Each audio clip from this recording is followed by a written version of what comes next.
Hello भाई लोगों, मैं हूँ इट्स पाका और आज मैं आपको इस वीडियो में एक ऐसे व्यक्ति के बारे में बताऊंगा जो अपने से ज़्यादा इंटेलिजेंट लोगों को मारकर और उनके ही इतना इंटेलिजेंट होने के लिए उनके दिमाग को निकालकर पानी में उबालकर पीता था।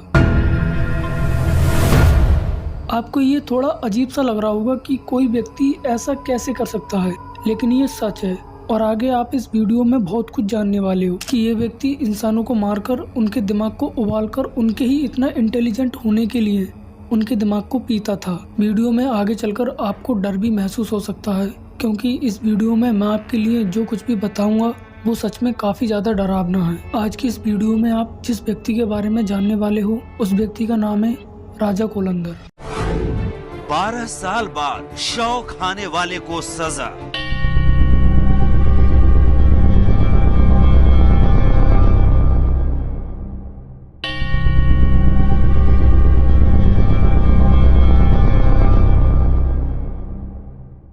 मीडिया और लोगों का फैसला है और हम जो है निर्दोष हैं।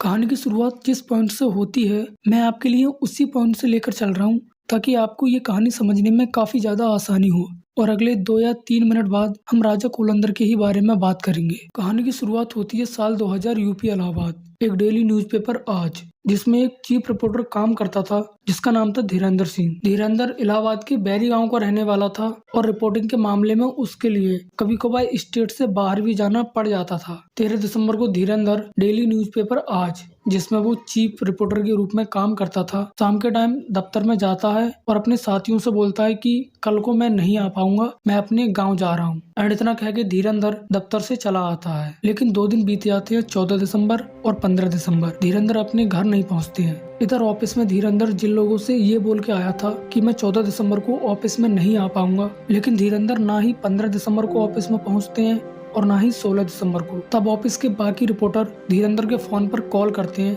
लेकिन धीरेंद्र का फोन स्विच ऑफ बताता है। अब सबको ये लग रहा था कि कुछ न कुछ गड़बड़ है, नहीं तो धीरेंद्र को घर आ जाना चाहिए था। इलाहाबाद के कीटगंज थाने में धीरेंद्र की रिपोर्ट लिखवाई जाती है और न्यूज़पेपर में भी धीरेंद्र के बारे में छापा जाता है।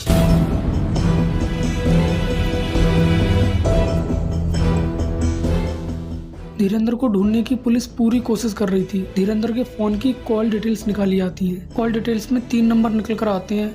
एक पूर्व सांसद का था, एक रेलवे कर्मचारी का था और एक नंबर और था जिससे 5 मिनट बात हुई थी। जिस नंबर से धीरेंद्र की 5 मिनट बात हुई थी उस नंबर पर पुलिस कॉल करती है एंड उस कॉल के लिए एक औरत रिसीव करती है जो अपना नाम फूलन देवी बताती है और कहती है कि वो एक जिला पंचायत सदस्य है। एंड इतना कह फूलन देवी कॉल को काट देती है। धीरेंद्र के भाई उस टाइम थाने में ही थे जब पुलिस ने फूलन देवी को कॉल की थी। धीरेंद्र के भाई कहते हैं कि ये लड़की हमारे गांव की है एंड इसकी शादी हो गई है और इसके पति का नाम राजा कोलंदर है। धीरेंद्र के भाई राजा कोलंदर पर शक करते हैं और पुलिस वालों से कहते हैं कि शायद राजा कोलंदर ने ही धीरेंद्र के साथ कुछ किया है, क्योंकि धीरेंद्र ने 2-1 बार अपने भाई से ये कहा था कि राजा कोलंदर का कोई ना कोई गलत धंधा है और मैं इसके धंधे की एक दिन पोल जरूर खोलूंगा। तो हो सकता है धीरेंद्र को राजा कोलंदर के किसी गलत धंधे के बारे में पता चल गई हो और इस बात की खबर राजा कोलंदर को भी पता चल गई हो। तो हो सकता है राजा कोलंदर ने ही धीरेंद्र के साथ कुछ किया है। इस केस की जांच कर रहे थे श्री नारायण त्रिपाठी, जो उस टाइम कीटगंज थाने के दरोगा थे। पुलिस राजा कोलंदर के घर जा रही थी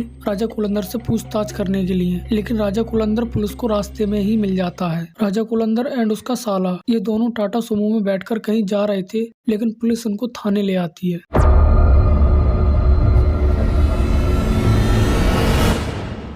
राजा कोलंदर की जो गाड़ी थी टाटा सुमो, उस गाड़ी को राजा कोलंदर ने हरे रंग के पेंट से कलर करवा दिया था। राजा कोलंदर एंड उसका साला इन दोनों को थाने में लाके पुलिस इन दोनों से पूछती है कि बताओ धीरेंद्र कहाँ है। तब ना तो राजा कोलंदर बताता है और ना ही उसका साला, लेकिन पुलिस के अपने तरीके होते हैं सच उगलवाने के। जब राजा कोलंदर एंड उसका साला सच नहीं बताते हैं तब पुलिस इन दोनों की पिटाई लगाती है।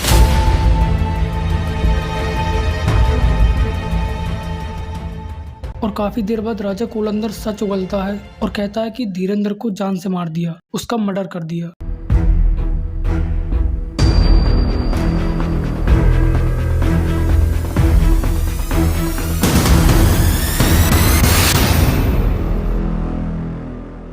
कोलंदर से जब और पूछताछ की जाती है तो पता चलता है कि कोलंदर की जो गाड़ी है टाटा सुमो, वो एक चोरी की गाड़ी है और इस बात की पता धीरेंद्र को चल गई थी। धीरेंद्र एक न्यूज रिपोर्टर था और वो कहीं राजा कोलंदर के काले कारनामे अखबार में न छाप दे, इसी डर की वजह से राजा कोलंदर ने धीरेंद्र को मार दिया। अब कोलंदर से पूछा जाता है कि तुमने धीरेंद्र को कहां और कैसे मारा एंड उसकी लाश के साथ क्या किया। तब कोलंदर कहता है कि मैंने धीरेंद्र को कॉल करके अपने सुअर पालने वाले हाउस में बुलाया था, जहाँ पर राजा कोलंदर सुअर पालता था। दिसंबर का महीना था, जाड़ों का टाइम था ये। राजा कोलंदर धीरेंद्र को आगे कने बिठाकर तपा रहा होता है एंड राजा कोलंदर का साला पीछे से आकर धीरेंद्र को तमंचे से गोली मार देता है। पूरे दिन धीरेंद्र की लाश कोलंदर के सुअर पालने वाले फार्म में रहती है एंड शाम होते ही राजा कोलंदर एंड उसका साला बक्सराज लाश को गाड़ी टाटा सोमो में रखकर रीवा जिले में ले जाते हैं एंड लाश की गर्दन काटकर रीवा जिले में फेंक देते हैं ताकि किसी को पता न चले कि ये लाश किसकी है। रीवा पुलिस को ये लाश मिलती है, लेकिन इस लाश का सिर गायब था, इस वजह से इस लाश की कोई पहचान नहीं की गई थी कि ये लाश किसकी है। एंड जब इस लाश की कोई आइडेंटिफाई नहीं की जाती है, तब रीवा पुलिस इस लाश का अंतिम संस्कार कर देती है। बाद में जब कोलंदर ये राज खोलता है कि जो कुछ दिन पहले रीवा जिले में सिरकटी लाश मिली थी, वो लाश धीरेंद्र की थी और उसको मैंने ही मारा था, तब सबको पता चलता है कि कुछ दिन पहले रीवा जिले में जो लाश मिली थी वो लाश धीरेंद्र की थी। कोलंदर ने धीरेंद्र के सिर को रीवा जिले से थोड़ी दूर एक तालाब पड़ता है उसमें फेंका था। बाद में पुलिस उस तालाब में धीरेंद्र के सिर को ढूंढवाती है, जो मिल जाता है। कोलंदर से पूछा जाता है कि तुमने धीरेंद्र को जिस तमंचे से मारा था वो तमंचा कहाँ है। तब कोलंदर कहता है कि वो तमंचा